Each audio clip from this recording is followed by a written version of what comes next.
Hey, if you liked the video, give it a thumbs up and show some love for the series. Every like, comment, and share really helps us keep going. Thanks a ton for watching. Chapter 601. Even if it takes my last breath. 1. Cal continued to look forward without turning around as he started to speak. I don't recall ever telling you my birthday. Kim Rock-soo had not shared his birthday with anyone during this time. He had recorded his birthday later, when he joined the company and had to give some personal information. Lee Soo-hyuk remembered that information and took care of Kim Rock-soo and Choi Young-soo's birthdays. That was how it went until the two of them died. Han told me about it. Cal nonchalantly responded to Lee Soo-hyuk's answer. Did you know that it is Choi Han and Choi Young-soo's birthdays as well? Really? Cal slowly turned his body and looked at Lee Soo-hyuk, since it was rare for him to sound flustered. Lee Soo-hyuk, whose mood had been quite sharp since yesterday, seemed oddly anxious. Cal started to smile in response. What is it? Did you prepare a birthday party for me or something? Ha! Lee Soo-hyuk had an awkward expression on his face. It's not a party since we are in a pretty serious situation. He then scratched his cheek. Just some late-night snack time. It seems like you included Choi Han and Choi Young-soo to prepare for that late-night snack time. Lee Soo-hyuk looked flustered again. No, I shall we go. Ha! For the thing you prepared. Let's celebrate, all of us. Lee Soo-hyuk jovially scoffed after hearing Kim Rock-soo say everything he wanted to say. Yes, let's go. He then looked elsewhere. Here, Suk-ya and Jo Min-ye were walking toward Cal and Lee Soo-hyuk. Have a safe trip. Here, Suk-ya smiled as she addressed Cal. I'm sorry. Jo Min-ye waved her hand to say no after seeing Cal lower his head and apologize. Not at all. Everybody knows how hard you've worked today, Commander Nim. We heard you didn't even get a chance to eat properly.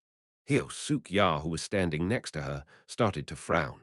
She had not heard the details of the battle because she was here defending the Siamyun shelter. All she had heard was that the yellow head had escaped in the end. She had also heard that it had run away with the blue head in its mouth. That meant that the plan had failed. However, she could not be angry about the situation. She had seen how Commander Kim Rock-soo was covered in blood compared to everybody else who only had light injuries or no injuries at all. Everybody had said the same thing. They would have all been seriously injured or dead if he was not there. Commander Hyo Suk-ya opened her mouth before stopping herself mid-sentence. Commander, you should rest a bit. That was what she wanted to say, but she could not say it. He can't rest. This young man could not rest. She felt sorry about it, but it was the truth. Please enjoy your time. Lee Soo-hyuk, who was quietly walking next to him, started to speak. Rock-soo. Yes, sir. You're really good at keeping your promises. Cal looked toward Lee Soo-hyuk with a confused expression. However, Lee Soo-hyuk did not look at Rock-soo at all on their way to the room closest to the watchtower and the castle wall. What do you mean? Lee Soo-hyuk smiled and slowly answered after Cal finally asked. Yesterday and today, people probably saw your back the most. Cal recalled what he had said to them a few days ago. The people here will fight while looking at my back the most, at least for this battle. Lee Soo-hyuk continued to speak. It was the case during yesterday's battle. Even today, your back was clearly visible as you stood by the watchtower all day.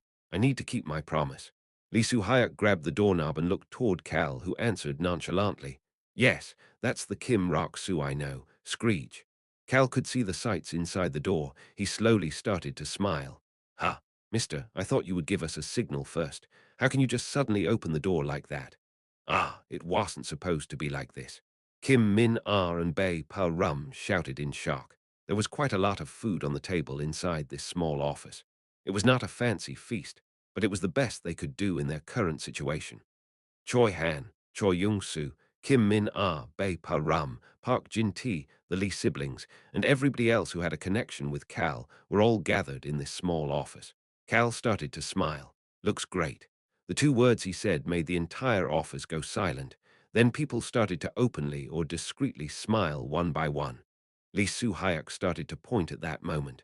Hey, Han and Young-soo. Choi Young-soo flinched at the sudden attention. I heard it's both of your birthdays tomorrow as well. Come over here.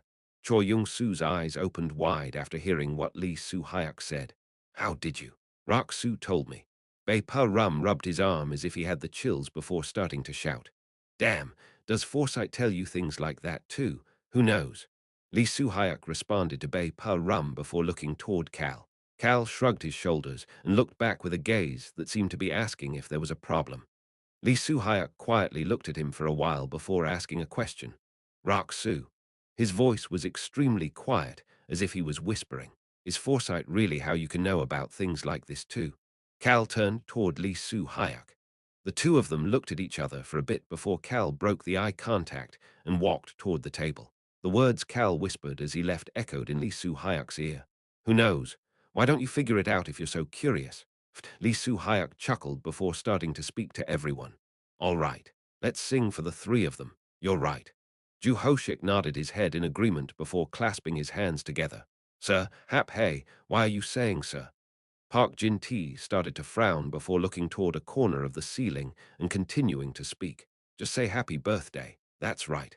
I can't call him sir now, can I? Grandma Kim smiled before starting to clap.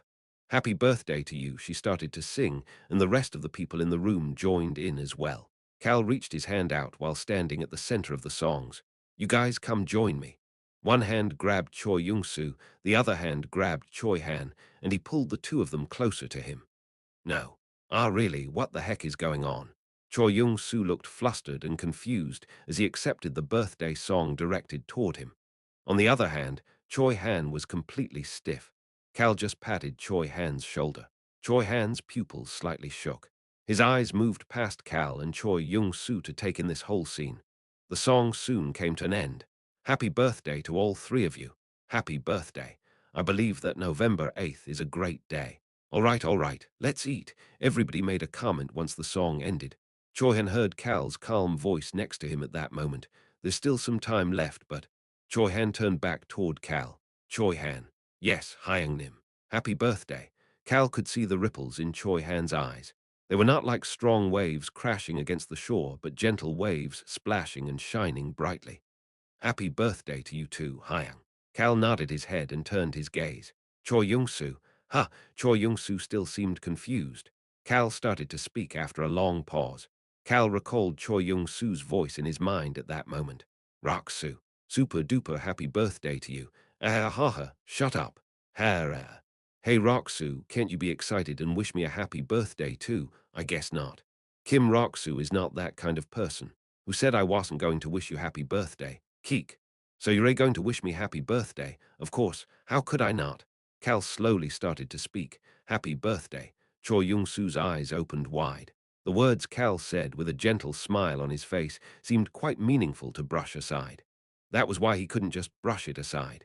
Choi Young-soo subconsciously started to stare at Cal. Tap. Cal patted Choi Young-soo's shoulder once and then started to walk toward the others. Lee Su-hyuk had watched all of it. His gaze was following Cal, as if he was trying to analyze him. Cal knew about it as well. He just pretended not to know. Now that both Lee Su-hyuk's gaze and Cal were gone, Choi Young-soo, who was calming himself down, could see someone walking toward him. Why don't we head outside for a moment? It was Choi Han. Choi Young-soo was about to ask why they needed to go out before he saw Choi Han's hand. The hands of the guy who seemed younger than him, but had many scars that proved he had lived a difficult life, were fidgeting as if he was a bit nervous. He's fidgeting. Choi Young-soo felt as if this was not like Choi Han before he was swept up with an eerie feeling. His last name, birthday, and sword art. They were all the same or similar. Yes, let's go. Choi Young-soo followed Choi Han outside. They then stood in a corner of the hallway facing each other. Choi Han did not say anything for a while. What did you want to see me for? Choi Young-soo could not hold it in any longer and asked, and Choi Han responded by taking a thick pile of papers out of his pocket and handing it to him. What is this? Take it. Choi Young-soo was confused, but still accepted the pile of paper. He peeked at it for a moment, but it was difficult to tell what it was, as the first page did not have anything written on it. Choi Young-soo had no choice but to look toward Choi Han for an answer. It's a present. He didn't know why, but he started to frown after hearing that. Choi Young-soo subconsciously started to speak. Do you know me? Choi Young-soo slightly regretted the thing he said. The hands that looked nervous until now calmed down, and Choi Han's face no longer showed any emotions. I will not answer any of your questions. Choi Young-soo became frustrated after hearing Choi Han's response. That was why he impulsively responded back. Then I guess you won't mind me figuring it out on my own. Choi Yung-soo could see a small smile appear on Choi Han's face at that moment. Yes, I would have no choice if you did that. Choi Yung-soo felt as if his heart was tightening for some reason. He had already been thinking about his family because everybody had wished him a happy birthday. His heart was beating restlessly. Choi Yung-soo's expression and his demeanor calmed down in order to hide the restlessness inside him. It was similar to what Choi Han was doing. Neither Choi Han nor Choi Yung-soo knew how similar they were right now. I understand. Choi Yung-soo put the present in his pocket and started to speak. I will definitely figure it out. He then looked toward Choi Han and added on, I don't have a present for you. However, happy birthday. Choi Han's eyes opened a little wider. I mean it. Choi Yung-soo answered honestly. You've helped me with my sword art and training. He didn't know why Choi Han did all of that, however.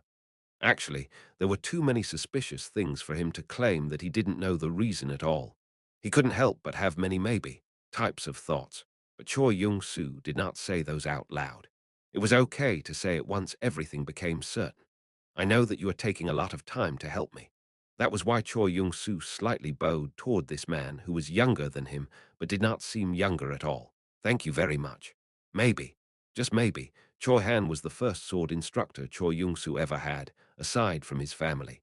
Choi Yung-soo had just called him Mr. Choi Han since Choi Han didn't call himself instructor nor master and didn't want to be addressed that way, but Choi Han was still like a master for Choi Yung-soo. Choi Yung-soo started to raise his slightly lowered head.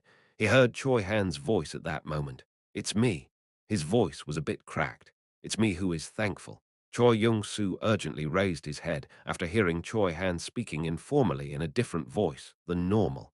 But Choi Han's expression was the same as usual. It was as still as his blade. Please head in first. Choi Yung-soo suppressed this iffy feeling inside after hearing Choi Han's comment and nodded to say goodbye before heading toward the door. He flinched after seeing Cal standing by the door, but managed to get the words out. Happy birthday. Thanks. Choi Yung-soo opened and closed his mouth a few times after hearing Cal's calm response before he walked past Cal and back into the room. Choi Yung-soo started to think, I have a lot of time. After they took care of this unranked monster that was trying to attack this Siamyun shelter, he could get rid of these frustrating and annoying things on his mind at that time. And if we get a bit closer, they could talk about it at that point. Choi Yung-soo had those thoughts as he closed the door behind him. Choi Han and Cal were the only ones left in the hallway. Choi Han. Yes, Rak Soo Hyang. Cal, who quietly looked at Choi Han, who was acting as if everything was fine, chuckled before starting to speak. I thought you had no plans on revealing the truth, but I guess that's not the case. Choi Han's shoulders slightly flinched. That he opened his mouth but could not say anything. He wasn't planning on telling Choi Yung-soo that he was his paternal cousin once removed. But it was his birthday. It was the birthday of Choi Yung-soo, who was all by himself now. For Choi Han, who didn't know when he would leave this world, this might be the first and only time he could celebrate Yung-soo's birthday with him. But Choi Han had endlessly worried about whether he was making the right decision. That concern was still going on. Choi Yung-soo was continuously questioning Choi Han's existence. It was at that moment. Good job. He heard Cal's warm voice. Choi Han focused to hear the quiet voice that only he could hear. You wanted to celebrate it with him, your family member's birthday. Choi Han couldn't respond to that. Good job. But Choi Han's lips started to move after hearing Cal praise him. His lips formed a straight line, making it unable to tell whether he was trying to smile or stop himself from crying. Pat, pat. Cal patted Choi Han's shoulder. Choi Han could see Cal heading out of the hallway once those pats did not feel weird anymore. Where are you going? The watchtower. Let's go together, Hyangnim. Choi Han could not tell him to get some more rest. It was because Choi Han was the person who understood Cal's desire to protect this place and quickly head back to the people waiting for him more than anybody else. But even Choi Han didn't know everything. Cal quietly looked down at the watch in his hand. 11:55 p.m. That day would soon arrive. The day that the god of death told him to make a decision would arrive in 5 minutes. He recalled the text from his memories. Grade 1 ability user Kim Rak-soo. Do you wish to return to your original world, or will you die in this world? In 5 minutes. The time to make that decision would be here. Cal felt the calm night air as he quietly looked at the watch. Choi Han walked toward him. The people standing guard had headed down, and only Cal and Choi Han were up here right now. Rak Su-hyang, why don't you head down and have a warm cup of tea? Choi Han stopped talking. Ah, it was because Cal suddenly clutched the area by his heart and curled forward. Choi Han saw it at that moment. He saw that Cal seemed to be in so much pain, pain that was incomparable to anything he had felt until now. Cal Nim. Choi Han subconsciously called him Cal and started to support him, but Cal was looking down at the watch. Why? It felt as if his heart was being ripped out. No, an intense pain that felt as if his soul was being ripped out overwhelmed Cal.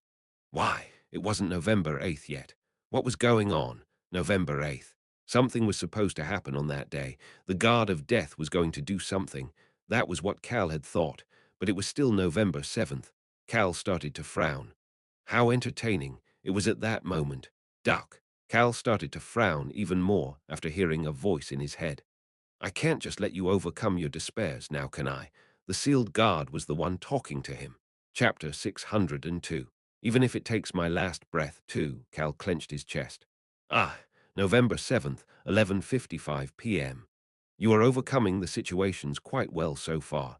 The sealed guard started to speak to Cal. That is why I desire you even more. Gasp. Cal took a deep breath. Cal Nim. Choi Han could not hide his anxiety while observing Cal, but Cal was looking up at the sky. He heard the voice again. The other guards are pulling strings in order to help you probably because you are such a desirable child. He felt as if his heart was being ripped out. No, it wasn't his heart, but something deeper inside. It felt as if some spot deep in his body that he couldn't pinpoint was being twisted. However, Cal had a different thought first. Why? Why had he been connected to the sealed guard instead of the guard of death? And why did it have to be now of all times? Furthermore, this bastard knows about how the other guards have interfered. That meant that he had realized Choi Han and Dark Tiger Alberus' existences. That means he was watching me. He had not said anything until now, but he had been watching everything. That means that. The guard's voice echoed in his mind again as Cal's eyes clouded over. You seem to have realized that this is not your past as well. Choi Han had said the following to Cal. The guard of death nonchalantly told me something. This is what he said. The sealed guard is not able to return to the past, but he is able to push his way into a different dimension. Cal had thought that this was probably a different world, and not his past after hearing that as well as hearing about Earth 3 from Albaru. Are you admitting, that this is our reality then? Are you admitting to it? Cal barely managed to ask while looking at the air. My limit, while I am sealed, is to throw you into a different dimension. The corners of Cal's lips were shaking, but curled up after hearing that. Choi Han quickly realized that Cal was talking to someone right now after hearing that. He realized that it was a guard as well. Furthermore, he realized that this world was reality and a real world. It really was a parallel world. Choi Han's eyes sparkled before Choi Young-su's face suddenly brushed past his mind. That punk is not fake, nor a memory, nor even an illusion, but a living, breathing person like me. Choi Han pushed Cal up a bit stronger.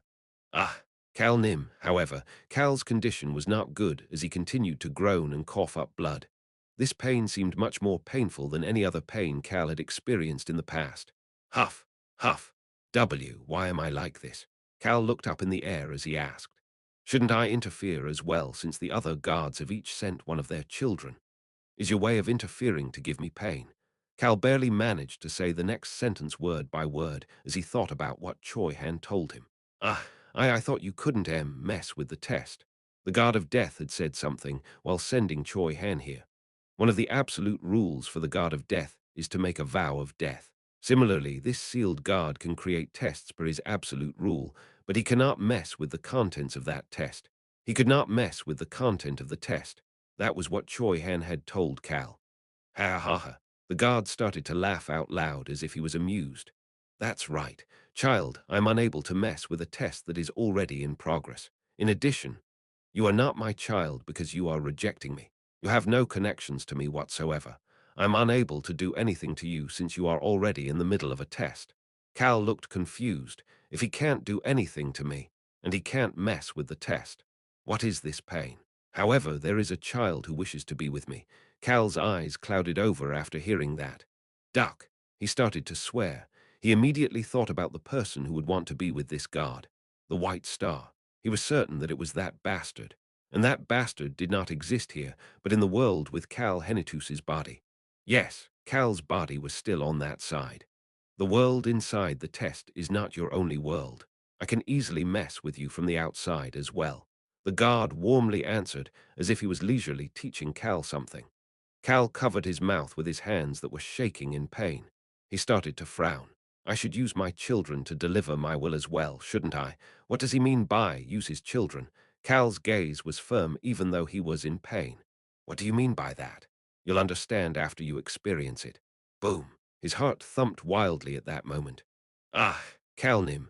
More blood started to drip out of Cal's mouth. It was so black that it didn't even seem like blood. It almost seemed as if it was dead mana. All right, will you be able to overcome this test and your despair? The guard warmly laughed as he whispered. His whisper started to become faint, as if he was slowly disappearing into the fog.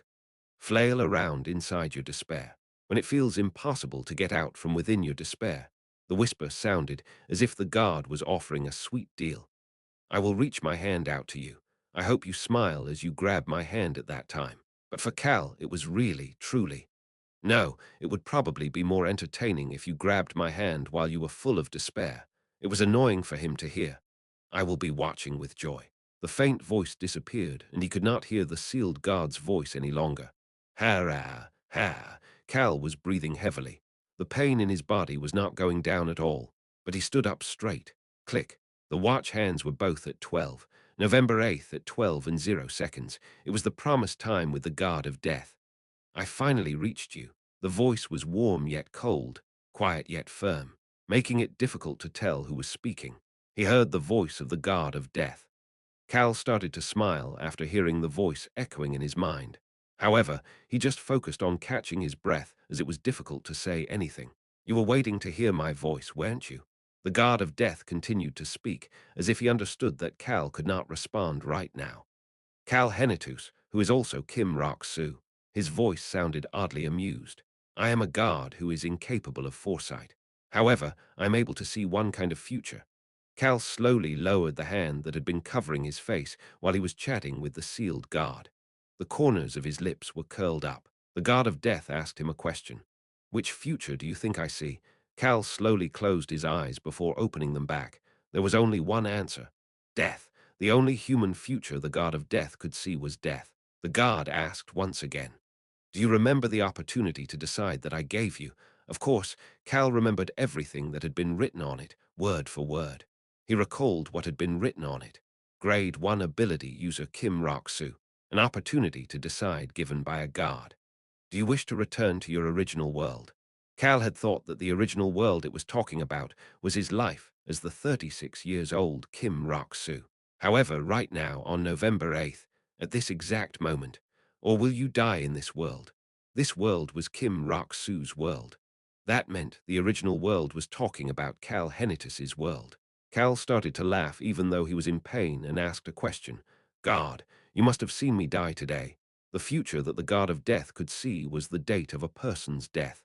Yes, the guard laughed as he responded. Today, on November 8th, Cal had debated about it for a long time. What could the god of death have been trying to tell him? Why did he randomly tell him to pick a world? Between Kim Rok-Soo here and Cal Henitus over there, one of the two would die. He then had a thought. Wouldn't the god of death only be able to give him an opportunity to decide when he was in front of the crossroads of death? In that case, was this the god of death giving him a hint? I don't know if that hint will be beneficial to me or not. Choi Han had said something when he came over to this world. Miss Cage said that the god of death needed to make a sacrifice as well. This god is strong even if he is sealed, so the god of death had to pay a steep price to meddle in that god's test. Don't hate the god of death too much.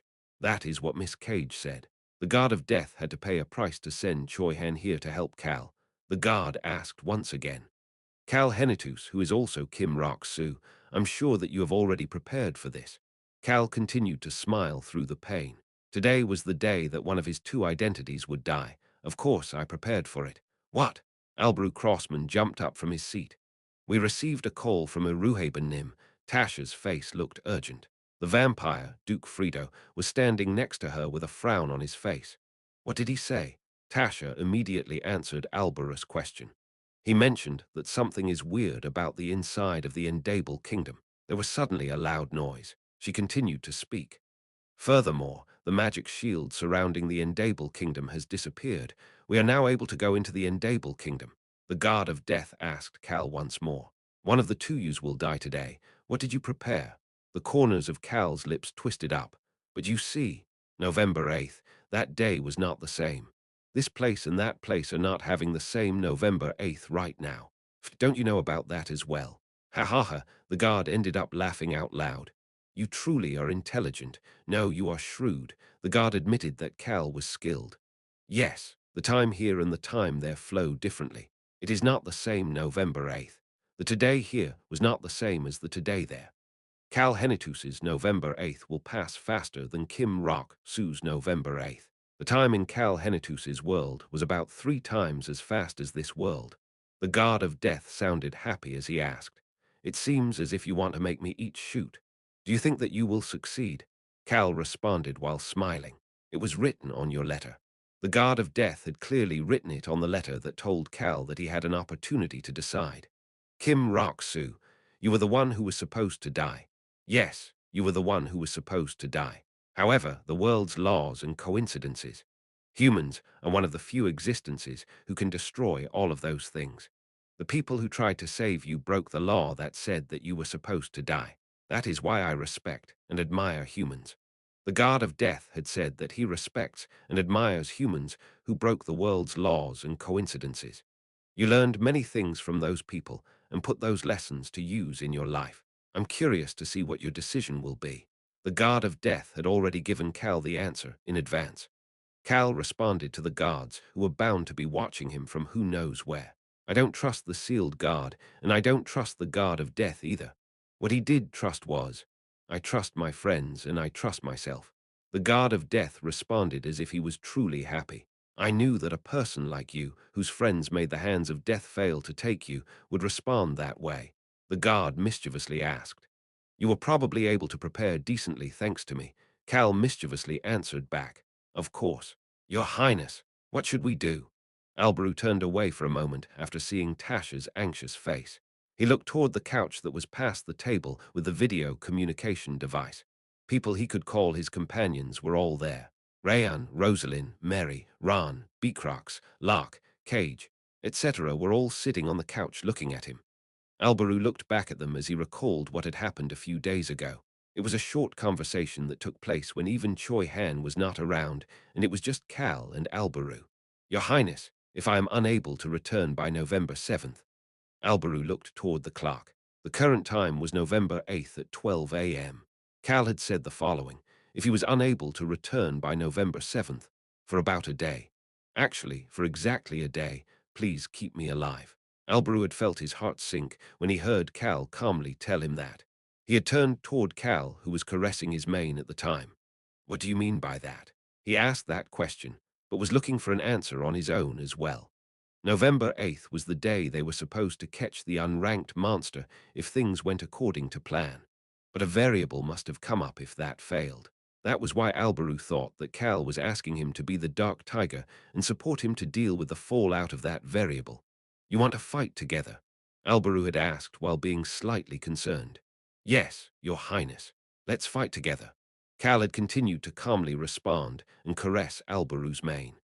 Cal's hand appeared and disappeared over and over as he caressed the dark tiger's abundant black mane. Cal had started at some point to caress Alberus' mane whenever he had the time. Dancing, why do you need to be so serious to ask me to fight together? I guess you're right. Alberu had flinched internally at that moment. Cal had pretended to caress his mane while writing with his finger that could not be seen. His movements were very stealthy, as if he could not let someone see it. Alberu saw that Cal's face was completely calm, as if he was not doing anything. Cal was stealthily writing on the skin underneath the dark tiger's mane while standing there with a calm expression on his face. In different places. Let's fight together in different places. Alberu had barely managed to keep his expression from changing. He was acting stealthily. He knew that he had to do so since he saw how Cal was moving so that nobody could see what he was doing. Cal was only telling Alberu about this. He continued to leisurely caress the mane again, as if he never did anything else, before he continued to speak. We need to all survive. Everybody should survive without dying. Cal's hand that was hidden underneath the mane again stealthily wrote something else. Definitely. Everybody must definitely survive and not die. Albrew gave a short response to everything Cal had just asked. Let's make sure to fight together. Cal had then laughed, as if he was very happy. That had happened a few days ago. Albrew snapped out of his thoughts and started to speak, although they were in different places. Today, we will fight together. We only have one goal. All of his companions looked toward Albrew. Albrew was speaking not as the Crown Prince, but as Cal Henitus's sworn brother today. We will definitely keep Cal Henitus alive for the whole day. Albrew, who was wearing his armor, picked up his helmet. We will also not die either, in the quiet area where nobody was saying anything. Albrew asked his companions a question. Do you understand? Their gazes had already given him their responses. Cal grabbed Choi Han's shoulder as he was being supported. Choi Han would not have heard the guards' voices, but he would have heard everything Cal had said. He was the person Cal could trust the most right now. I'll be watching you, on top of the quiet watchtower now that the guard of death's voice was gone. Choi Han, yes, Hyangnim. Do you see that? In the distance.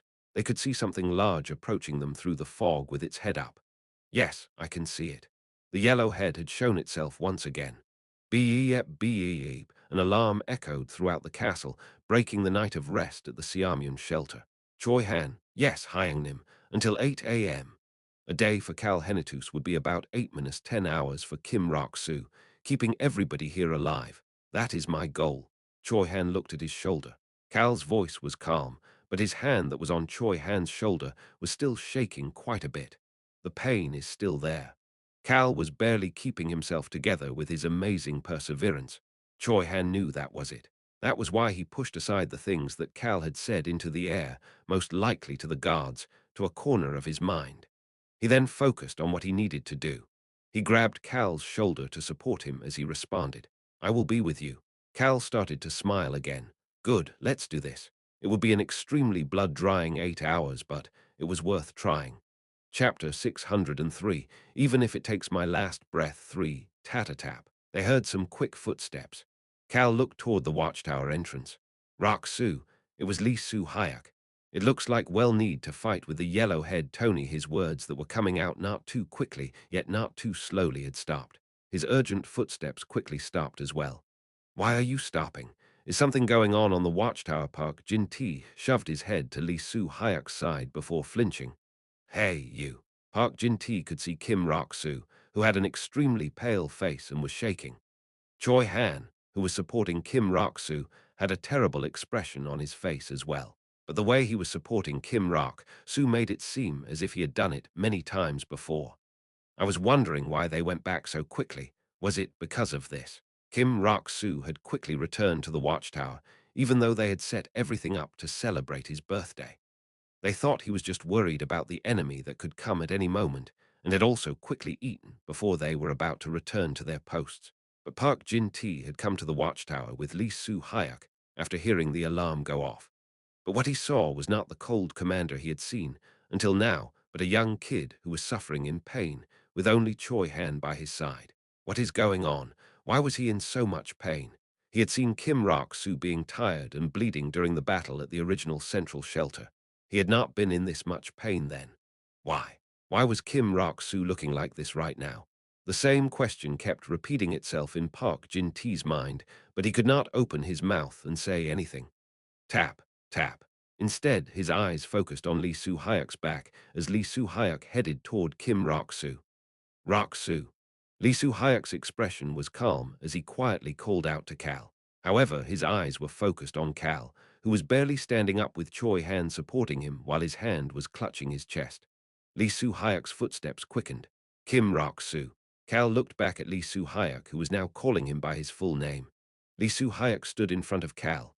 Kim Rok-Su, I know that you are hiding something. Kim Rok-Su was calm. It was actually Choi Han and Park Jin-T who flinched after hearing Lee-Su Hayek's question. You are the same Kim Rok-Su I know from the past, but I know that something has changed. The corners of Lee-Su Hayek's lips started to go up. But you should still tell me the things you should tell me, don't you think? Cal already knew that Lee Su-hyuk was quite angry, even though he was smiling. You should tell me if you're in pain, Rock-su. Lee Su-hyuk watched as the corner of Cal's lips slowly started to go up. He could feel the amount of effort it took to smile through the pain. Weering yep, as they were surrounded by all sorts of alarms. Cal smiled and slowly started to speak. It feels like someone is trying to pull my heart out. Choi Han's fists clenched, while Park Jin-tae subconsciously closed his eyes and turned away from Kim Rok-soo. Another person came up to the watchtower at that moment. Commander Nim. They said they're going to move the device to the castle wall and activate the defense. It was Choi Yung-soo. He had come to the watchtower to deliver this message for the others, who were busy getting ready, as he was not going to participate in the battle like Kim Min-ah and Bae Pa-ram. And then he saw Cal. He gasped while standing behind Park Jin-tae. However, there was someone whose expression had not changed. And the method. Lee Su-hyuk was still smiling as he asked. Cal looked toward the large figure heading toward them from the distance in this night fog. The yellow head was coming. His life, and the lives of everyone in the Siamyun shelter, the method to take care of everything. The god of death gave me a hint. The people who tried to save you broke the law that said that you were supposed to die. Humans were able to break laws and fate. That was how Lee Su-hyuk and Choi Yung-soo had died to save him. Nobody can die this time. Cal opened his mouth to speak. I've mentioned the method quite a few times already. His voice sounded weak as he was breathing heavily, but his tone was firm. Cal looked around past Choi Yung-soo and Park Jin-tae before looking at Lee Su-hyuk, successfully completing this hunt without anybody dying. That was one of two ways for Cal to change fate. Lee Su-hyuk slowly started to speak. Is that the answer? Yes, sir, he asked once more after hearing Cal's response. Are you sure? Was he sure that this was the correct answer? Lee Su-hyuk could see Cal smiling at him after asking that question. Cal then started to frown as he started to speak. Only being somewhat certain is not enough in order to change fate. Was he sure? It wasn't that level of commitment. Cal quietly started to speak. I will make that be the case. Lee Su-hyuk flinched after seeing Kim Rok-soo's gaze. Definitely. His eyes were completely still with the violent nature that seemed to be strong enough to cause a severe storm. No matter what. He was slowly saying each word as if he was chewing on something with absolute certainty. His body was standing straight while ignoring the pain. His gaze was firm. Definitely. No matter what, with absolute certainty. Successfully completing this hunt without anybody dying. Cal said that before speaking to the others. Do you understand? Cal moved his hand away from Choi Han's shoulder and stood up on his own. Please return to your posts. He then nonchalantly added on, and we will hide my condition as much as possible. Choi Yung-soo started to frown after hearing that. He could hear Park Jin-tae's annoyed voice. Do you really think we can hide that? Yes. Ha. Park Jin-tae snorted at Cal's response, however. He did not say anything else.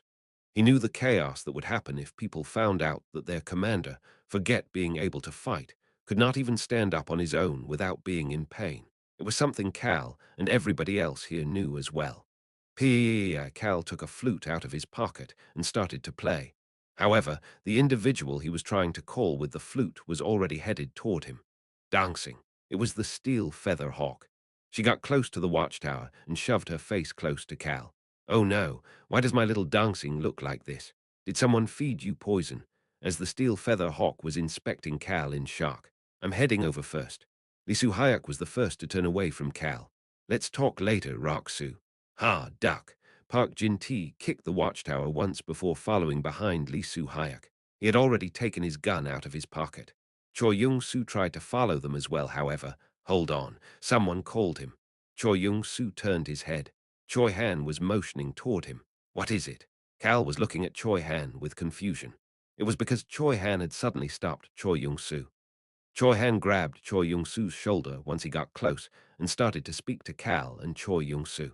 Mr. Choi Yung-soo, you should come with us. The original plan was for only Cal and Choi Han to be on the steel feather hawk. You have to look okay in front of the others. Rock Su-hyung, weren't you the one who said that? Choi Han cut Cal off and continued to speak. We can't have you staggering or falling off the steel feather hawk nim, so it would be good for Mr. Choi Yung-soo to make sure that you don't fall off. Choi Han, we do not have much time. The yellow head was now much closer than before. They could also see people moving around and lighting torches all around the castle walls. Let's go. Cal ended up doing as Choi Han said and headed toward the steel feather hawk with Choi Yung-soo. Dancing. You don't need to get treated. Noonim, I am okay. Cal calmly responded to the steel feather hawk's concerned voice and got on her back. Ah, he was moving as slowly as possible, but his heart was hurting. To be more specific, it wasn't his heart, but more that his body and his soul were not aligned with each other, making them twist around and cause him pain. I'm sure that the white star is either trying to or is doing something to my body right now. The aftershock was being transferred to Cal in this body. Ah, Choi Yung-soo took a step forward to help the struggling Cal, but he felt his shoulder getting pulled and had to hear Choi Han whisper in his ear. His voice was so quiet that nobody else could hear it. Hold onto Rak Soo Hyung properly so that he doesn't end up in danger. He was speaking informally for the first time. However, Choi Yung-soo wasn't upset about it and nodded his head. I got end. Choi Yung-soo looked toward Choi Han. Retreat with Rak Soo Hyung if you think your lives are in danger. Choi Yung-soo suddenly recalled someone else after seeing Choi Han's gaze. He recalled how his father and mother had been worried about him when he went to Seoul to take his practical skills exam for college. He also recalled his grandfather's stern gaze. The man who was clearly younger than him but had eyes that seemed to hold the weight of time continued to speak to Choi Yung-soo. You cannot die. You absolutely cannot die. Choi Yung-soo was suddenly at a loss for words. Choi Han then asked him a question. Do you understand, sir? Choi Yung-soo barely managed to respond. I got it. PFFFD. Choi Han laughed at that moment. As Choi Yung-soo flinched. Please speak formally to me. Ah, excuse me. Choi Yung-soo sounded confused at what Choi Han just said. Choi Han then put a hand on Choi Yung-soo's head. Well, speaking informally makes us sound close, so that's nice too. He then ruffled Choi Yung-soo's hair. Ha! Choi Yung-soo looked at him with shock, but Choi Han didn't care and just pushed him forward. Choi Yung-soo ended up right behind Cal. Choi Han sat behind him, and the steel feather hawk started to fly up once all three of them were seated. Here we go. The moment the steel feather hawk cut through the night fog and headed toward their destination. Hio Suk Ya shouted from the castle wall below them. Point the light at the enemy. All of the lights inside the castle and on the castle walls were tilted in one direction. These lights were created with abilities, electricity, and anything else that they could find. Point the lights at the yellow head. They were all pointed at the enemy. They could finally see the enemy through the fog. The steel feather hawk was the closest to the monster right now. Cal slowly opened his mouth. He quietly laughed. Shoot, Choi Yung-soo gasped. Choi Han started to speak at the same time. It really is going to be difficult. Of course, the yellow head had changed. Actually, the yellow head was no longer just yellow. It was now a large monster with a blue horn and blue and yellow scales that made it look as if it had stripes. This monster, that now looked like a dragon that could not fly, was looking directly at the steel feather hawk. No, Cal, who was on the steel feather hawk. The yellow head had eaten the blue head. Did its abilities really get absorbed? Choi Yung-soo mumbled in a concerned voice. The steel feather hawk started to speak. The abilities are one thing, but its body seems larger than before too.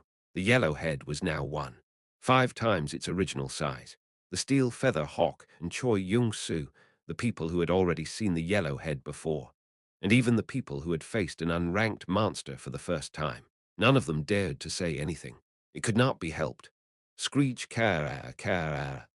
The nearby monsters would start to rampage, whether it was due to fear or anger, whenever an unranked monster appeared. They could hear the sounds of the monsters rampaging all around them. Really? Kim Woo was standing on the castle wall taking all of this in as he started to speak. Everything that young kid predicted was really on target. Kim Rak-soo had said something to them. He had said that there was a good chance that the yellow head would have changed when it comes back. The blue head. This monster ripped the part with the horn and ran away with it in its mouth. It could have done it out of friendship, but the chances are high that there was a different reason for it. We must consider all potential variables.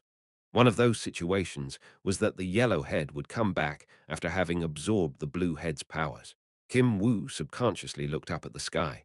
He was not the only one. Everybody was looking up and searching for the steel feather hawk. That was where the battle would start. Cal, who was up in the sky, was quietly observing the yellow head instead of looking back at the people who were looking at him. CHSSSSSSSSS, the monster quietly growled as it glared at Cal. Cal heard Choi Han's voice behind him at that moment. How long will the pain continue? Cal nonchalantly responded, I don't know. Choi Young-soo started to frown after hearing Cal's nonchalant response. It was because he could see that Cal's body was still shaking and he was breathing heavily. But soon, Choi Young-soo looked at Cal, who was still standing up straight, as he heard Cal continue to speak. I'm certain it will die down soon. Cal was certain that that would happen. It was because he knew that his friends would have started to make their move. He trusted the abilities of his friends who were in a different world right now. Choi Han. Yes, Hyung-nim. That was why Cal could not stop. Go, I'll be back soon. Choi Han kicked off of the steel feather hawk's back and started to fall down. He pulled his sword out. Slash! His black aura that was rampaging more wildly than ever before shot up as if it would pierce the heavens. The moment people saw this black signal, open the castle gate. Screech. The gate opened and Lee Soo-hyuk, Kim Min-ah, and Mr. Rabbit headed out. The representatives of the different regions and hundreds of warriors were following behind them. Alberu Crossman raised his head. He could only see the stars in the night sky through his helmet. Albrew Crossman was wearing a black armor without the Roan Kingdom's crest today. He was here today not as the Crown Prince, but as a friend and as a Hyang. He looked down. The black barrier was gone from the sinkhole. He looked down at the large sinkhole where the Endable Kingdom was located and started to speak. Let's head down. Cal's friend stepped into the sinkhole without any hesitation. Chapter 604, Even If It Takes My Last Breath, for Alberu Crossman. Ran and Beacrox of the Marlan household, mercenary King Budilis, On and Hung. We're going invisible. Finally, Rayan. This was the list of people infiltrating the sinkhole with Alberu. Wow, Rayan-nim, you truly are amazing. Bud was amazed as he watched the black mana surrounding all of them. They were now invisible, and other people could not see them. I am great and mighty, so I was able to upgrade my invisibility magic so that people in our group would still be able to see each other. Something like this is just basics for me now. Of course, I don't expect our human to praise me and give me an allowance once he returns. Rayan shouted before surrounding the now invisible group with wind magic. Bud blurted out in amazement while watching everybody quickly and stealthily descend. Being able to use magic truly makes things easier. Our human told me something. He said to use things that make life easier. Those were some cool words. I really want to see the human. Hung and On responded to Rayan's shouts. I want to see him too, Naya. We're going to see him for the first time in a long while, Naya. Rayan's chubby cheeks twitched after hearing On's words, while Hung's round eyes were starting to sparkle. Bud looked at the three of them with pity before cautiously starting to speak. But we won't get caught, right? Bud received Beacrox's cold gaze at that moment. We will not get caught. The Marlen household does not get caught. Ah, of course. Bud awkwardly responded to Beacrox's cold, no, completely frigid voice. As expected of the Marlen household, he truly is vicious. PFFFD. Bud heard someone scoff at that moment. Bud turned his head toward the voice and saw Ran. He flinched after seeing Ran, who was laughing while touching a small dagger that seemed extremely dangerous.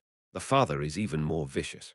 Ran started to speak to the mercenary king who was looking at him, regardless of whatever thought was on Bud's mind. Nobody will notice us until we get to our destination. Isn't that right, Your Highness? That's right. Alberu was still looking at the different floors of the Endable Kingdom.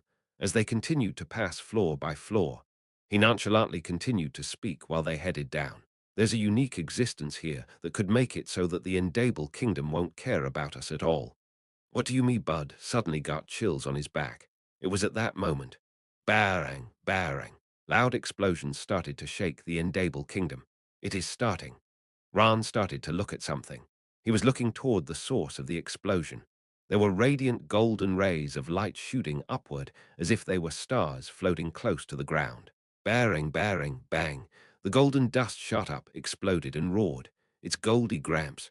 Rayan subconsciously clapped his front paws together as he looked toward the golden dust with joy. Ah, Bud finally realized the unique existence that Alberu was talking about. Iruhaben, a strong enemy that the White Star could not ignore, had been quietly waiting inside the Endable Kingdom this whole time. Alberu looked at the golden dust as he recalled a conversation he had with Iruhaben. Iruhaben Nim, isn't it difficult? Ha ha. Are you worried about me right now? Iruhaben had been quietly laying low because he could not use teleportation magic once Cal's test had started. He had laughed while responding to Alberu, who was asking about his situation. This isn't very hard compared to the things I've had to deal with in my 0 years of life as a dragon. Deputy Chief Priest Carton. The resting place created by the Guard of War's priestess was safe. There had been endless attacks from the outside, but as long as this resting place was safe, it wouldn't be much of an issue for Iruhaben. In order to survive, you need to know how to recover and rest properly in the middle of war and chaos. That recovery and rest will become strong weapons to protect yourself and others during the important moments. Iruhaben had been resting and recovering his strength while worrying about Cal and the children. It was because he knew that the time would come to use his strength. Iruhaben had said the following to Alberu. The Guard of War's resting place is a great place to relax. The only issue was that the resting place would only last for about 3 months. It was about to run out of time. Alberu recalled how Iruhaben had a cold expression on his face while leisurely laughing. I will cause quite the chaos as you asked. That was what he had said in the past. And now, barang, that chaos was full of bright, radiant golden light. The fluttering golden dust particles were symbols of Iruhaben doing as he pleased. Alberu thought about someone as he saw that golden light, that ghost-like bastard. The person he was thinking about was Cal. He recalled the long message Cal had written on the tiger's back. It was after he had discussed fighting together. It had been an extremely long letter. When Iruhaben had told him he would cause quite the chaos, Alberu had mentioned a portion of that letter. It was something that Cal said he must tell Iruhaben Nim. There was something Cal said you must make sure you do. What is it? You must survive. Alberu had been able to see the shock on Iruhaben's face. What? Alberu realized that something was up with Iruhaben after hearing him asking back in shock. That was why he shared Cal's will in an even more stern voice. That is what Cal told me. He said that that was the only way for him to survive. What does my survival have to do with that punk's life? He said that the entire plan would fail, and he would die if you lost your life. Iruhaben Nim. That it's the truth. Iruhaben just closed his mouth. Alberu had continued to speak while looking at Iruhaben. Cal Henitus is not the type of person who would lie about such a thing. Iruhaben's silence was his way of agreeing with Alberu. The Cal Henitus he knew would not say things like that for no reason. Iruhaben Nim. The goal of this mission is for nobody to die. Do you understand, sir? The ancient dragon had soon responded. Ha ha ha ha, the ancient dragon had laughed for a while before smiling and nodding his head. Yeah, I will only use my strength to the point I will not die. Yes, sir. He said that you cannot be close to death either. Iruhaben had started to frown. Close to death. My goodness. That unlucky bastard has no problem saying such disrespectful things to a dragon. That punk does like to do that. I guess he wouldn't be Cal Henitus if he didn't. Alberu had thought that Iruhaben seemed happier than ever before through the video communication device screen. Anyway, I got it. Iruhaben agreed to do as Cal asked, and he was now moving those words into action. But it is still too early to relax. Alberus' eyes sank coldly behind the helmet. He could now see the white castle that was the center of the Endable Kingdom. They would soon land in the central region of the Endable Kingdom. We will be as quiet as possible from here on, but he was the first to be unable to do what he just said. Barang, he heard an explosion. Duck. Alberu's gaze started to move. Crackle, crack. The 8 sculptures that seemed to be in the shape of the unranked monsters. The underground area he presumed they were located. The area where the black orb that had captured Cal Henitus was located. The ground right above that underground area was starting to crack. Crack, crack, that crack was completely visible even in the dark and was quite large. Rayanim, please increase the speed. I got it, Crown Prince. Alberus' body quickly started to head toward the cracking area. There were many people already there. It's the White Star. Rayan shouted as Alberu started to frown underneath the helmet. Bang! The ground had crumbled. Something black then shot up from underneath. It's our human. Rayan's eyes opened wide in shock. Inside the half-transparent black orb, Cal was weakly lying inside it. He couldn't even tell if Cal was breathing. Once the ground crumbled and the underground area appeared. They're all attacking our human. Numerous black mages were launching attack magic toward the black orb. They seemed to be trying to destroy the black orb at all costs. Barang, barang. The black orb with Cal inside was shaking every time it was hit. There were no cracks nor even scratches on it, but it wouldn't be weird if it broke at any moment. Cal Henitus's body inside the orb was shaking left and right from the aftershock of the attacks. I will destroy them. I will destroy them all. I'm going to destroy them too, Naya. Rayan and Hung subconsciously raised their voices. It's okay. Calm down. We can't raise our voices, Naya. The two children shut up after hearing On's comment. They then looked toward Albaru. Albaru was looking at the center of the enemies. The White Star. The White Star was standing there with his white mask that covered half his face as he quietly observed the black orb. A large number of his subordinates were next to him. There were others, in addition to the black mages, who looked ready to attack the black orb at any moment. Your Highness, it doesn't seem as if that many of them went to handle Iruhaben Nim. Ran's voice was calm and gentle. It seemed as if the majority of the enemies had remained here, even though Iruhaben was causing a mess. That means that the White Star is focusing everything he has to destroy that black orb. That was probably why he made it possible for magic to be used again. That was probably why he was willing to risk being attacked from the outside. Albaru started to speak. What about the chief priest? Albaru recalled how Cal had written for him to be wary of the chief priest. Hyang Nim, the chief priest might try to call forth the unranked monsters. He could not let that happen, at least not in the current situation. Beecrax pulled out his greatsword and started to speak. He is in the front. Albaru nonchalantly commented, "Duck that bastard up first." Bud smiled and mischievously shrugged his shoulders. "Wow, I love your choice of words, Your Highness." It was at that moment. Archers, the White Star shouted, and people holding bows aimed their arrows toward the black orb. The White Star reached his hand out. The sealed guard said so. He said to do as I please. He had wanted to destroy this black orb from the beginning. However, as the sealed guard's contractor, he had to be wary of the guard's reaction and had only launched weak attacks toward the black orb while observing it. I still need the sealed guard for now. He had a lot of things to eat up while using that guard. There was something he needed to steal from a guard in the end. That's why I couldn't let Cal Henitus become a contractor like me no matter what. But the sealed guard finally told him. He said to do as the White Star pleased. That meant that he could kill Cal Henitus. He would definitely kill him. The White Star shouted. Archers and black mages, attack. Numerous magic attacks struck the black orb. Numerous arrows tried to destroy the black orb. Bang!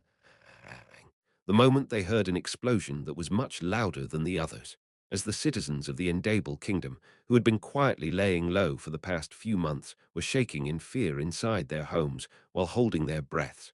Crackle. The White Star held the crackling fire sword in his hand. I will kill him. He would destroy the black orb and kill Cal Henitus.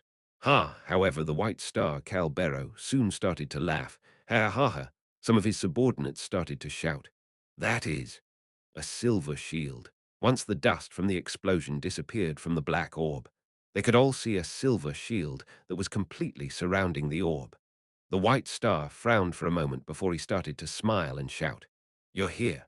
The White Star could now see Albaru and the others, who were no longer invisible. The White Star was happy to see the enemies he had expected to appear.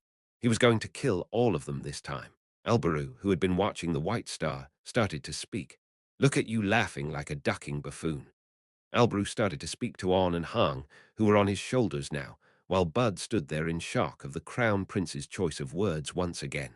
"I leave it to you guys." "Me, I got it now, yes, sir," as Hang and On jumped off his shoulders. "Fog, dodge." Poison, it must be Cal Henitus's cats. Fog and poison. The combination of the two attacked the enemies. "Get started." Bud, Ran, and Beecrax headed towards the ground after Albaru gave the signal. On and Hung were controlling their poisonous fog so that the three of them wouldn't be affected. "I'm heading toward the black orb." Rayan headed to his position on his own. Rayan's magic would be the strongest shield to protect Cal. Albaru watched as everybody headed for their positions. He then reached his hand up into the air. Terang. Yes, Albaru crossman him. A white spear appeared in thin air and ended up in Albaru's hand. The unbreakable spear's first battle. Congratulations on using it for the first time. The spear knight in black armor headed toward the center of the battlefield, toward the White Star. Ah, hey, are you okay? Choi Yong-soo quickly supported Cal, who was coughing up blood. Cal, who barely managed to avoid falling to the ground, clenched the steel feather hawk's feathers as he started to speak. This isn't enough. Cal's eyes were looking at Choi Han's black aura. Bararang. There was a loud explosion, but the yellow head was still standing firm once the dust settled. Chhhhsssssh. The monster had many small injuries covering its body, but its roar shook the area around them as it opened its jaw. Its sharp fangs were revealed. Drip, drip. The poison that should have been the blue head's ability was dripping to the ground. Dart, dart, dart, it became way too strong. Lee Soo-hyuk's gaze sunk down as he charged toward the monster. Choi Han, who had just launched an attack, was charging toward it once again as well. Prepare to attack. The long-distance attack squad on the castle walls was supporting the vanguard attack squad as well. But Hyo Suk-ya, the leader of the long-distance attack team, started to mumble.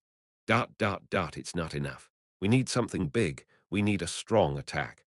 They needed something to make the yellow head instantly stop in its tracks. They needed a strong attack that would give them the opening to launch everything they had. The person who was watching this from up in the sky knew that that was the case as well. Duck. Cal wiped the blood away from his mouth as he made a comment. Looks like I need to fight too. Chapter 605. Even if it takes my last breath. 5. Choi Yong-soo instantly started to frown after hearing that Cal wanted to fight. What do you think you can do in your current condition? Do you have any other ideas? Choi Yong-soo was at a loss for words. Was there another way to take down this upgraded yellow monster right now? There went. This damn upgraded monster was even using the blue head's abilities. It was larger than before, and its body was even stronger. It had the yellow head's original electricity, dirt, and sound abilities. It now also had the blue head's water, horn, and poisonous fangs. Finally, it had those scales that only Lee Soo-hyuk's sword was able to pierce. Was there a way to overcome all these things and kill this monster? For a very long time. It was possible if they fought with it for a long time. There was only one monster. In comparison, they had a lot of people. But Choi Yong-soo lowered his head after hearing what Cal said next. A lot of people will die if it continues like this. Choi Yong-soo could see the battlefield as he looked down. He could see Choi Han charging forward again. Aren't you pushing yourself too hard? Kim Min-ah was following behind him. I can't stop. She started to frown after hearing Choi Han's response. Duck, she swore before charging past Choi Han. She then swung the large spear in her hand with everything she had. Chhhhsssssh. The monster's eyes headed toward Kim Min-ah. They then curled up. It was as if it was laughing at him. Don't laugh at me, you stupid oversized eel. Crack. The spear started to crack from the strength in Kim Min-ah's grip. That was how angry she was at the monster right now. 1 hour. She had not been able to damage the yellow monster at all while fighting against it for an entire hour. The spear stabbed forward to try to break through the scales. Bang! However, the spear hit the firm dirt surrounding the yellow monster. No, its boulder.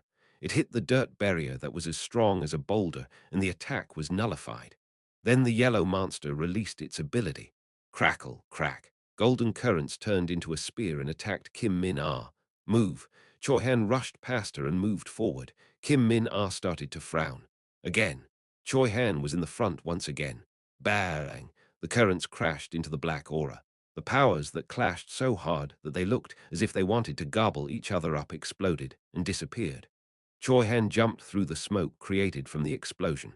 Han has such great stamina. Kim Min-ah saw Lee Soo-hyuk make that comment before he disappeared into the smoke as well. Choi Han's sword slashed against the yellow head's horn. The yellow head then quickly moved its large body. What a smart eel. It was to handle Lee Soo-hyuk as it expected him to come after Choi Han. That was dangerous for Lee Soo-hyuk. Chhhhhhhhhh, water turned into arrows. Electric currents then surrounded those water arrows as they flew toward Lee Soo-hyuk. Boom! Lee Soo-hyuk's body rolled on the ground to dodge those arrows. Shoot! The yellow head's tail that was covered in dirt thorns came flying toward him. Are you okay? Choi Han parried that tail away. Lee Soo-hyuk chuckled before getting up. Aren't you protecting me too much? There were 2 reasons as to why they had not been able to attack properly until now. One was that Cal, who was able to launch widespread attacks, was currently unable to fight. The other was that Choi Han could not go all out. We cannot let anybody die. Choi Han was busy making sure that nobody would be killed by the Yellowhead such that he could not fight properly. Cal had said that they must make sure that everybody survived. The Vanguard attack squad has already retreated to the back. The Vanguard attack squad was waiting at a distance in order to dodge the monster's numerous AoE attacks. But they were not just waiting, they were fighting. Roo-woo-woo-woo, scree-etch. They were extremely agitated monsters that would show up to attack every so often, even with an unranked monster being here. Slash it. We can't let it pass the boundary. Gather together to fight if you don't want to die. The Vanguard attack squad was dealing with these monsters. Choi Han's gaze headed toward the castle walls for a moment. Long-distance attacks aren't easy either. They couldn't damage the boulder-like dirt armor, and the scales no matter how many times they attacked from a distance. The only damage they could cause was with Lee Soo-hyuk slashing at the monster, while Choi Han and Kim Min are distracted it. At first, they had assumed that they would be able to attack it in the same manner they had attacked the blue head once Lee Soo-hyuk damaged the scales. But the scales are much thicker than last time. Lee Soo-hyuk had damaged the black scales, but his attacks had not been enough to completely cut through the scales and reveal its skin. Was it because he lacked the strength to do so? It wasn't that. This was not a narrow subway tunnel like before, and the yellow head was able to move quickly despite its large body. That was why minor injuries were all he could cause. Han, I don't think it's going to work. Lee Soo-hyuk needed to properly slash those scales. The other options were to attack its horn or inside its mouth. Those were its weaknesses.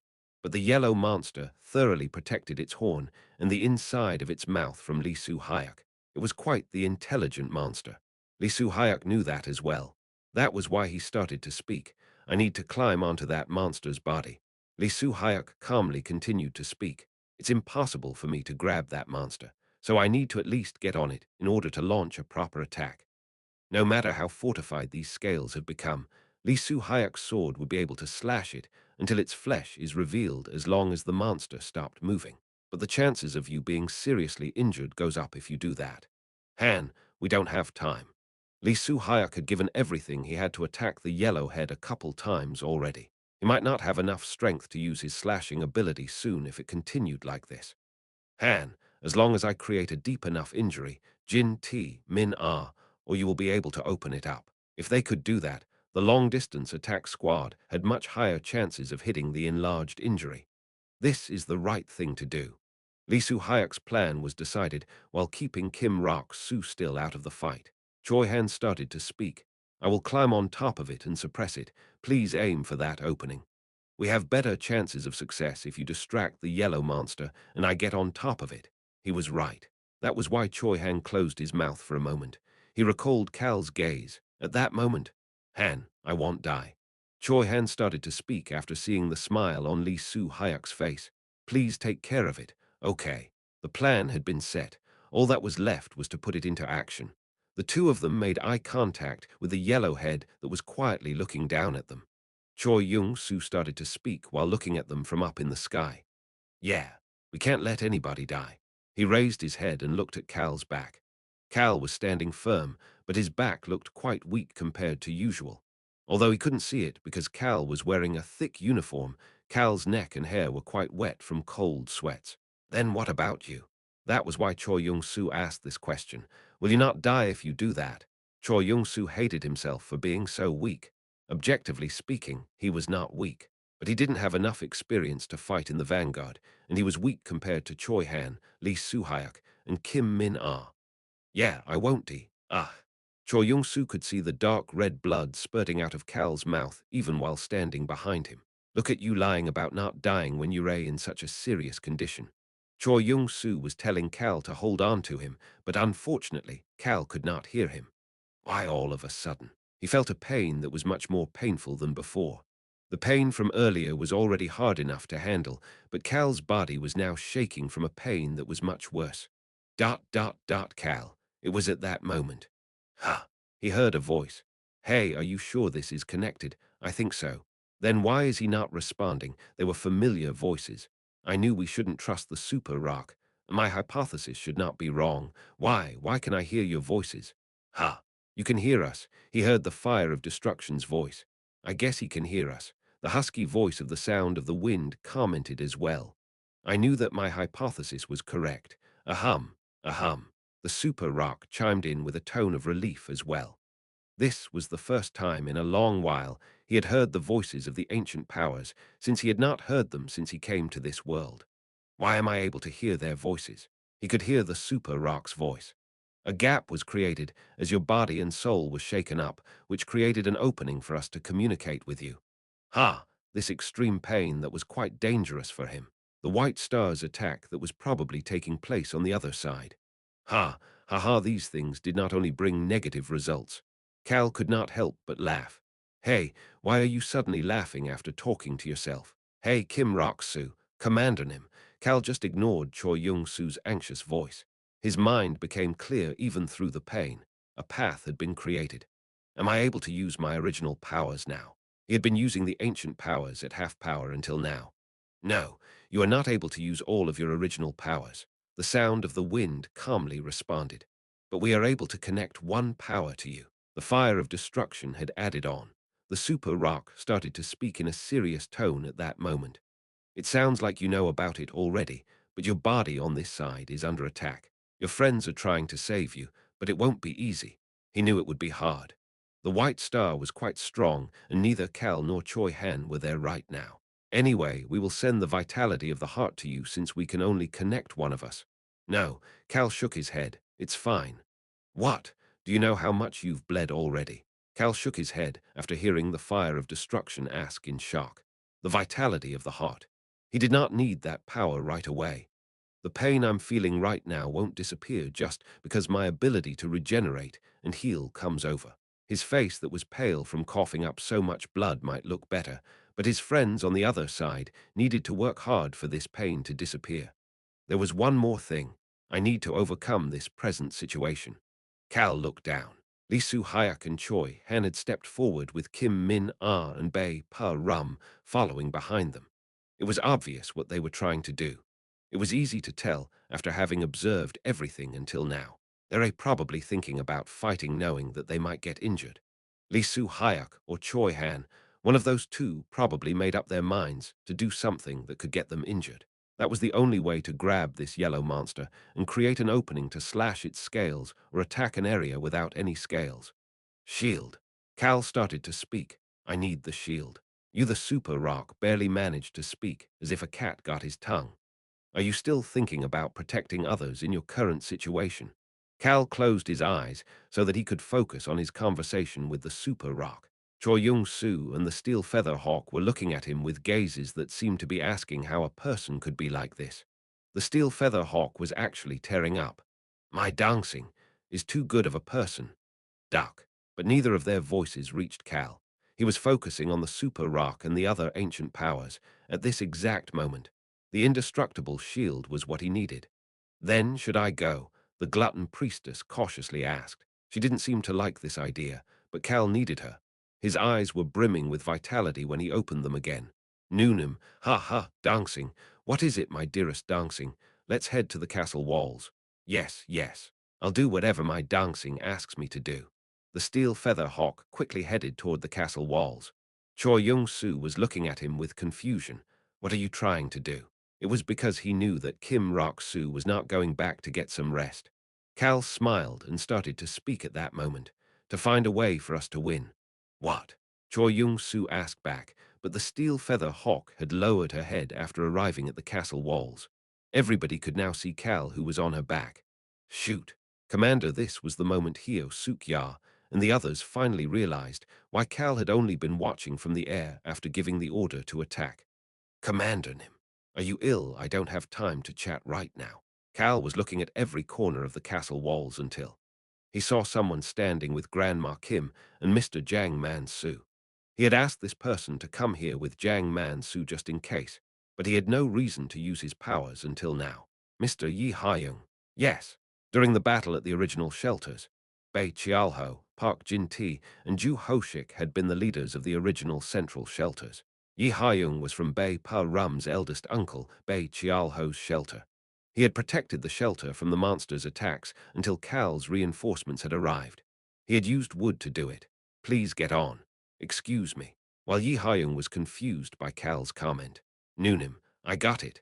The steel feather hawk bit down on the back of Yi Hyung's clothes and threw him into the air. What is going on? The steel feather hawk had placed Yi Hyung on her back while he was frozen stiff in shock. Choi Young-soo caught him and sat him down. Please help me. Excuse me. He heard Cal's request as soon as he was seated. Mr. Yi Hyung, you're able to create trees and make them grow, right? Yes, I can. But I can only grow 5 trees at max. That's plenty. Yi Hyung suddenly got the chills after seeing a pale Cal who was covered in blood smiling brightly at him. The people who had no idea what was going on could only look up at the sky with confusion. Lee Soo-hyuk and Choi Han, who had been about to go attack the monster, were 2 of those confused people. What is Rock-soo trying to do? Who is that person? That person is Mr. Yi Hyung, and his ability uses wood. Choi Han flinched as he responded. It was because a thought passed through his mind at that moment. One of Cal's abilities that really astonished people and made them gasp in the past. Wood, in the central region of the jungle. When dead mana was going to be spread all over the area Latana lived in. Cal had used this power at that time. Is he planning on using the tree trunks? Choi Han started to frown. The numerous tree roots and trunks had traveled through the night in the past and headed for the palace at the center of the jungle. This astonishing power, if it was this power, it can tie the yellow head down. Choi Han started to frown significantly once his thoughts reached that point. Why? Even though he tells us to live, why? Why? Why does he push himself overboard each and every time? Choi Han glared at the sky instead of at the yellow head. This was a glare of sorrow and not anger. Han, what is it? The steel feather hawk started to head down as Lee Soo-hyuk asked with confusion after seeing Choi Han just looking up at the sky instead of attacking. Very small seeds fell to the ground at the same time. Plop, plop, plop. These seeds that were so small that most people would not be able to see them as they fell into the ground. Ha! Trees started to quickly grow from these seeds. The trees stopped growing once they were the size of an average adult. That's good, Mr. Yi Hyung. I'll take it from here. Cal looked down. The yellow head was glaring at him. It was an inspecting gaze that seemed to be wondering what Cal was trying to do now. Smile. Cal started to smile. Don't overdo it. He heard the Super Rock's concerned voice. Don't worry, he'll do a good job. The moment he heard the glutton's response, Cal reached out both hands. That was how it started. Plop, plop. The trees started to awaken. Crack, crack. The asphalt started to crack, and the cracks started to spread while looking like spider webs. And through those cracks, large roots started to come up. The trees started to grow once again, and their trunks became thicker. All of the roots and trunks started to move in one direction. CHHHSSSSSS. They all seemed to be heading toward the yellow head. It was now a battle of strength between Cal and the yellow head. Chapter 606. Even if it takes my last breath. 6. The trees that had just been saplings until a moment ago were growing exponentially. My goodness. The person who was the most shocked was the person who had spread the seeds and grown those saplings. Yi Hyung was the most shocked. It was because he had a similar ability. That was the reason he was shocked more than anybody else. How can he have such an ability? Yi Hyung's gaze looked astonished, no, mesmerized as he looked past Choi Young-soo to Cal. How many abilities does this person have? And each of them are extremely strong abilities. But Yi Hyung's eyes were sparkling even more as he looked at these growing trees. It's different. The power Cal had used during the original shelter battle and this power were fundamentally different. This is at a completely different level. He could feel a strong power coming from the trees that was incomparable to what he experienced before. That was why his sparkling gaze started to shake. Ah! Cal coughed up more blood. Yi Hyung was thinking that things might end up really bad like this. That was how serious Cal's condition was right now. Ha! Noonim. But Cal just wiped away the blood and ignored his condition. No, he tried his best to forget about it. What he did from here on was very important. He needed to focus. In order to do that, it would be best to be closer to the spot he needed to focus his power. Please put me down. Ha! Dancing, will you be okay? Yes. Oh, okay. I'll do as you say for now. The steel feather hawk quickly moved to where Cal had pointed. Cal's body staggered from the speed, but Choi Young-soo quickly supported him. Thanks. Sure. The steel feather hawk stopped on the tree that was closest to the castle gate. Cal landed on the top branch of a tree that grew resembling a watchtower. Choi Yung-soo and Yi Ha-young were with him as well, but the people on the castle walls that had been fighting off the monsters until now could only see Cal. Shoot, my goodness. They were at a loss for words after properly seeing Cal's condition. It was at that moment someone started to mumble. We really are seeing the most of that back. They recalled the promise that their young commander had given them. Furthermore, the people here will fight while looking at my back the most, at least for this battle. Their commander had kept his promise. Everybody could feel the weight of that promise after seeing his current condition. Are we just going to stand around like this? No, we need to do something as well. The atmosphere on top of the castle walls had changed. They could not just keep going like this. They needed to do something. Those emotions started to roar wildly in their hearts. The sight of their leader fighting in the front was bound to light a fire in the hearts of those who followed him. What is that? There were some people whose hearts were lit up more than the others. In fact, the heat was reaching up to the top of their heads. These people were Kim Min-ah and Bae Pa-rum. These two who had trained with Cal could now see Cal's condition up close. I don't think he can hold on. Bae Pa-rum looked ready to fly up to the top of the tree where Cal was standing at any moment. We do not have much time. But everybody stopped after hearing a person's voice. It was Choi Han. I'm going first. That was all he said before he started to move. Kim Min-ah and Bae Pa-rum then saw it. Barang. They saw Choi Han getting on top of a large tree root that was quickly growing. That tree root then quickly headed toward the yellow monster. CH.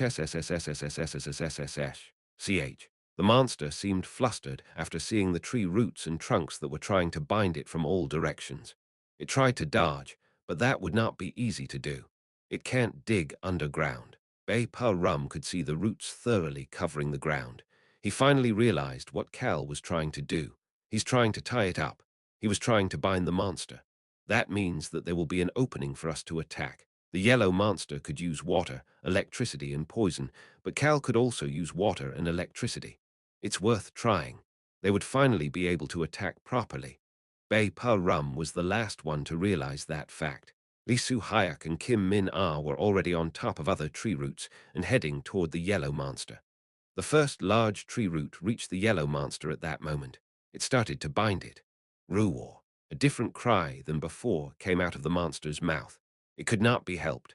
A sturdy boulder like dirt covered the monster's body. It had its almost invincible scales underneath it as well. But these trees that were moving toward the monster as if they were snakes did not wish to cause damage to this monster. They wanted to twist the life out of it. They wanted to make it unable to move. The monster realized what was going on. Crackle, golden currents charged toward the trees in the shape of spears. Cal started to smile. I can't let you do that. Will you be okay? Yes. Barring. Rose gold currents flew over like arrows and exploded once they crashed into the spears. Cal lowered his body as if he was leaning on the ledge of the watchtower. Drip, drip. His nose was bleeding without stopping. He had used the half-powered fire of destruction while using the full-powered version of the indestructible shield's tree ability. The burden on his body was to be expected, but Cal was smiling. It was because the opening created by that explosion had given him just the thing that he had needed. Ruor. The first tree root wrapped around the monster's tail. The yellow monster's bluish-yellow eyes could see tens, no, hundreds of tree roots and branches swarming toward it. This was completely different than any of the abilities that the other humans had used until now. It felt as if this person was controlling nature itself. The yellow monster made eye contact with Cal. That was the beginning. Ruor. Ah! The monster started to flail, and Cal clenched a branch on the tree that he was standing on. The former did it to run, while the latter did it to capture it. The only common thing between these two existences was that they were both fighting with their lives on the line. They were both quite desperate as well. They both knew that they didn't have much time. If there was a difference between the two, Cal had friends by his side. Min-ah, yes, sir. It's my turn after Choi Han. Pa-rum and I will go after you then. Kim Min-ah looked toward Choi Han, who was up in the front. But Lee Soo-hyuk was looking at Cal. Unlike Kim Min-ah, who couldn't bear to look, Lee Soo-hyuk was remembering each and every one of Cal's appearances. I didn't know I would be fighting while looking at his back. The corners of Lee Soo-hyuk's lips twisted up.